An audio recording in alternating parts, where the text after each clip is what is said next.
Very good morning. Welcome to Chartbusters. Well, it's a Friday morning. The Nifty has started off in the red. We're down by close to around 30 points approximately. We've recovered, though, a tad bit from the low point of the day. All frontline indices trading in the red as we speak. The Nifty Bank is down nearly around 180 points. In terms of Nifty stocks, Entertainment should be the stock that should come up for you. That one has slipped to the low point of the day in the last few minutes. I'm Nigel D'Souza, and with me as always, Mangalam Malu. Hey Mangalam. Hi Nigel, you spoke about Z. Our ticker team has been flashing that as well, lower by about 5%, but that's been the case for a lot of these stocks. Pull up something like an India Bulls Housing Finance. Yesterday recovered about 18% from the lows, now back in the selling. We had a Yes Bank as well, opened in the green after a sharp drubbing that it saw yesterday, and that has been sold into as well, currently at the low point of the day. Case in point, DHFL as well. A couple of days ago, that stock was higher in trade as the company averted that default by selling, paying back around 960 odd rupees. Remember the stock being around 90 rupees there 2 days in a row. Now the stock is back at 78. So the only thing we can say is stay cautious when it comes to companies with high leverage and these promoter issues. First up, all the top stories, and then we get cracking on all the individual things that we're tracking this morning. Crew Finance loses over 5% in trade today as 4% equity changes hands in multiple large trades on the exchanges. CNBC TV18 learns that HDFC has sold stake in the company to meet SEBI's promoter shareholding norms. And Hexa gains over 2%. The company is all set to acquire consulting firm Mobiquity for around $182 million. Will make an upfront payment of around $131 million. Wockhardt is another stock in focus, in the green by about 1.5% after its bioequivalence facility in Aurangabad is cleared by the US FDA without any observations. And Jet Airways continues to decline. The company, in fact, is seeing selling pressure even today, even as the resolution efforts continue. The stock, remember, is down close to around 35% in this week.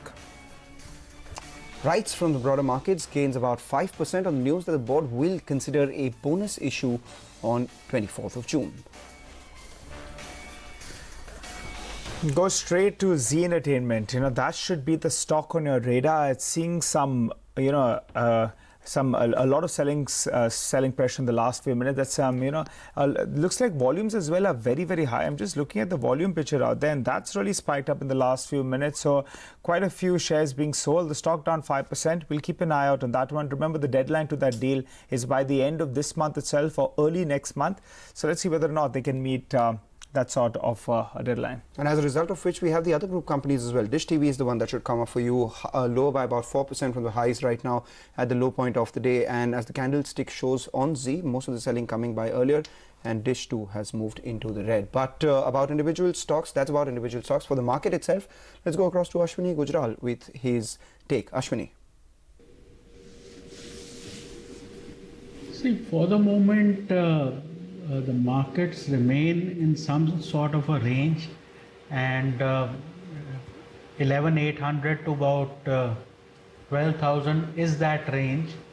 Now, unless we are breaking, say, 11,830 to 850, I think the market will have slow going, and you should try to buy on dips, because till the range does not break, we cannot assume that it is going to break. And my sense would be that on dips, if you buy, chances are you could have another short covering rally like yesterday. Having said that, NIIT Tech is a buy with a stop of 1320, target of 1375. Orient Bank is a buy with a stop of 90, target of 98, and Canara Bank is a buy with a stop of 260, target of 272. All right, Ashwini, thanks a lot for that. We will keep coming back to you through the course of the day. So that was Ashwini with his call on the Nifty along with his individual stock picks. Before we move on, just keep an eye out on IndusInd Bank. The stock's at the low point of the day. Remember, we had the management speak to us today, assuring people that maybe the credit costs will be contained at 60 basis points. The non-investment grade book does not account for more than 6% of their total books. The stock was lower yesterday and continues to be lower today despite management's clarification. But another stock which is is buzzing today is Hexa. Buzzing in trade after the company has acquired Mobiquity, a cloud tech consulting firm, for up to $182 million. Earlier, our colleague Reema Tendulkar spoke with R. Srikrishna, who's the CEO of Hexa Technologies, began by asking him about his earnings expectations of the combined entity. Margins on the EBITDA. We expect it to be EBITDA neutral for the impact for the company, excluding the cost of the transaction. There's a one-time cost of the transaction, but if you exclude that, we expect it to be EBITDA neutral. They are slightly lower than us, but in the same order of magnitude. From an EPS perspective, again, for the current year, for 2019, if you exclude the cost of the transaction, we expect it to be EPS neutral. But on a go-forward basis, on a non-GAAP basis, we will add about 10% to EPS from what it would have been otherwise on an organic basis. So there's a 10% growth in EPS coming as a result of this from H2 on a non-GAAP basis. But taking into account the cost of capital, what will be the impact on your EPS this year? I didn't say cost of capital. The cost of capital is included in what I said. The cost of the transaction, which is the cost of the transaction. The one-time cost of the transaction, the legal fees, the due diligence fees, all of that. The cost of capital is absolutely included in the EPS. So what is the cost of the transaction? The cost of the we will disclose it. We don't know it exactly yet. Some of the bills, lawyers is the biggest component of the bill. So this year it could be EPS negative? Marginally. Marginally, all right. Yeah. What does this do to your overall guidance? You had guided for a 12 to 14% organic growth this year. Correct. What does it change to, and will it change your margin guidance, which was stable earlier? Yeah. So we think the growth will be about 20%. So what that means is that the underlying growth in terms of organic growth is preserved, and we are adding on top of this. Margins I already told you. So stable. It's stable. It'll be roughly in the same zone as what we are from an EBITDA perspective. You have cash of $130 million roughly. Mm-hmm. You've said the upfront cost of this acquisition is $130 million. Yeah. How will you be funding it?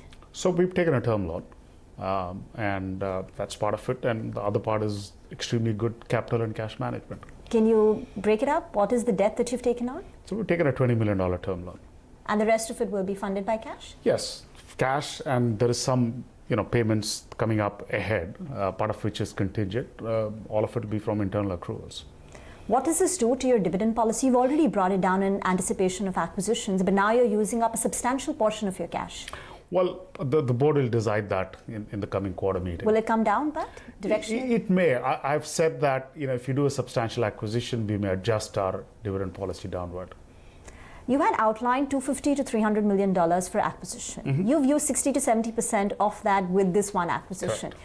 Should we expect more acquisitions, or will the integration take time? We're not going to do another one in a hurry, right? So A, we have to build up capital again. B, we want to make sure that we get the model right. So it's not, you're going to see more in future, but not in the near future. All right. You didn't answer my question. When I started off by asking you, Mobiquity has seen a 24% Yes. growth on the top line so far. Yes. Can you maintain it? What we are sure of is that they will grow faster than our core business. 24% was from a smaller base CAGR, so there's a little bit of scale effect that'll come in, but they will grow well. So in the high teens? Probably more. Okay, so closer to 20%. Yeah. Closer to 20%. All right. When we last spoken to you, you had spoken about nervousness in the BFS vertical, the banking financial vertical. How's the situation right now? What is the kind of growth you could expect from BFS for this year? Yeah, so I think kind of some of the nervousness in some pockets has settled a little bit, but in some ways the damage is done, right? If you have a really bad kind of Q1 and even 1 or 2 months into Q2, then the year damage is done. But the good news is that at least in some pockets that nervousness has subsided, right? And some of the purse strings have opened up. But we certainly don't expect the year growth to be driven by BFS. We've already said that, and that remains true. It's going to be materially average than company average growth. So mid-single digit kind of growth, high single digit kind of growth? Somewhere there, somewhere maybe between the two. Between the two. Yeah.